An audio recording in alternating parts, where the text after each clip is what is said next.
이번에는 이 지점에서 여러분 속에 있음직한 질문을 물어보겠습니다. 그러면 주님은 무엇을 가르치고 계신가? 주님은 행에 의한 구원을 가르치시는가?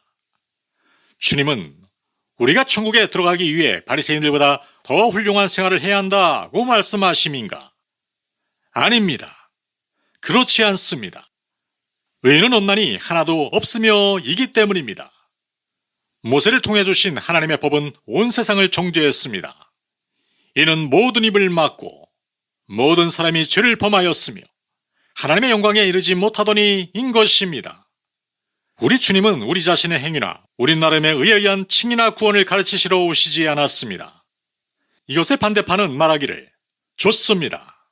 주님은 구원이 오직 그리스도의 의에 의함으로 우리가 무슨 일을 하든 아무 상관이 없다고 가르치시지 않습니까?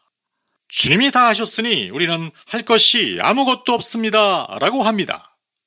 그런데 이것은 또 다른 편의 극단이요 오류입니다.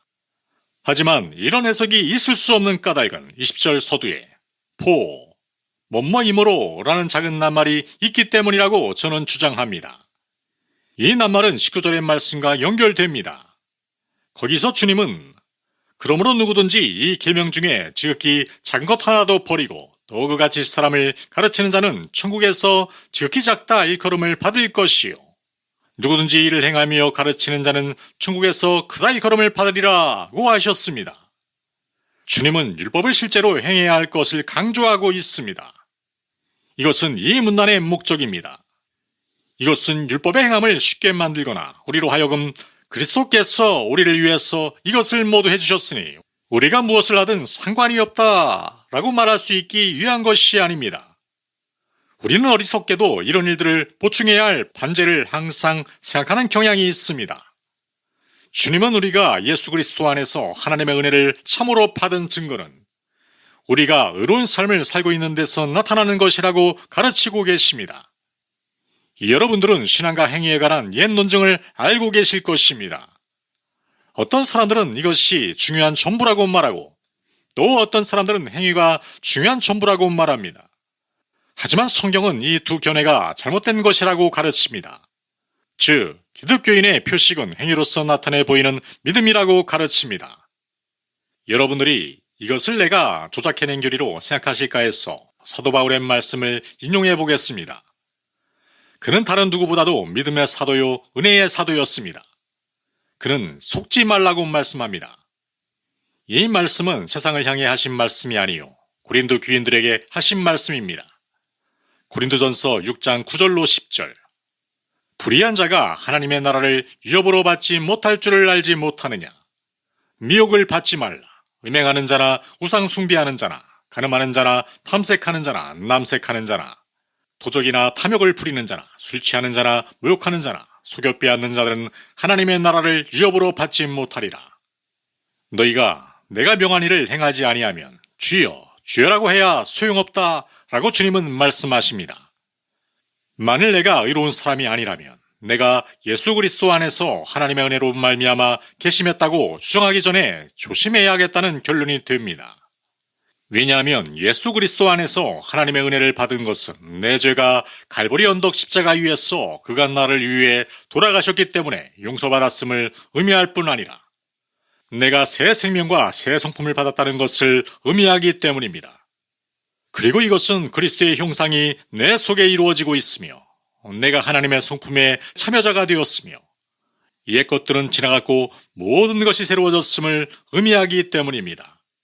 그리고 그리스도가 내 속에 거하시며 하나님의 성령이 내 속에 계심을 의미하는 것입니다. 다시 태어난 사람, 그 속에 하나님의 성품을 가지고 있는 사람은 의로운 사람이며 그의 의는 서기관과 바리새인의 의를 능가합니다. 그는 이제 자아와 자기의 업적이나 성공을 위해 살지 않으며 자기 의적이며 자기 만족하는 삶을 살지 않습니다. 그는 심령이 가난해졌고 온유하며 긍휼하며 의에 줄이고 목마릅니다. 그는 화평케 하는 사람이 되었습니다. 그의 마음은 청결해지고 있습니다. 그는 하나님을 사랑합니다. 그렇습니다. 하지만 자기의 사랑이 하찮은 것이긴 해도 하나님을 사랑하고 하나님의 명예와 영광을 열망하는 것입니다. 그의 의욕은 하나님을 영화롭게 하며 그의 법을 지키고 영예롭게 하고 그의 법을 성취하는 것입니다. 그런 사람에게 있어 하나님의 십계명은 가혹하고 고통을 주는 것이 아닙니다. 그는 십계명을 지키고자 원합니다. 하나님께서 십계명을 사랑하시기 때문입니다. 그는 이제 하나님과 원수된 자리에 있지 않습니다. 그는 지금 율법의 성결함을 보며 그의 매일의 삶에서 이 율법대로 살며 그에게 율법을 예증하는 일처럼 호소력이 있고 마음에 드는 일은 없게 되는 것입니다. 이것은 서기관과 바리새인들의 의를 훨씬 능가하는 의입니다. 우리에게 사활로 중요한 질문들을 이와 같이 표현해 봅니다. 여러분은 하나님을 아십니까? 여러분은 하나님을 사랑하십니까? 여러분의 삶에서 가장 크고 첫째가 하는 일은 하나님을 영화롭게 하며 여러분이 이것을 너무 소원함으로 그것이 여러분에게 어떤 희생을 치르게 하더라도 개의치 않는다고 정직하게 말할 수 있습니까? 여러분은 이것이 가장 중요하다는 것을 아십니까? 즉, 여러분이 다른 사람보다 훌륭하게 될 수도 있다는 것이 아니라 여러분이 하나님께 심히 죄를 지었지만 여러분을 위하여 자기의 독생자를 보내어 갈보리 십자가 위에서 죽게 하신 그 하나님을 존귀하게 하며 영화롭게 하며 사랑할 수 있으며 여러분이 용서받을 수 있으며 그가 여러분을 자기의 위치에까지 회복시키실 수 있음을 믿으십니까? 각자 자기 자신을 검토해 봅시다.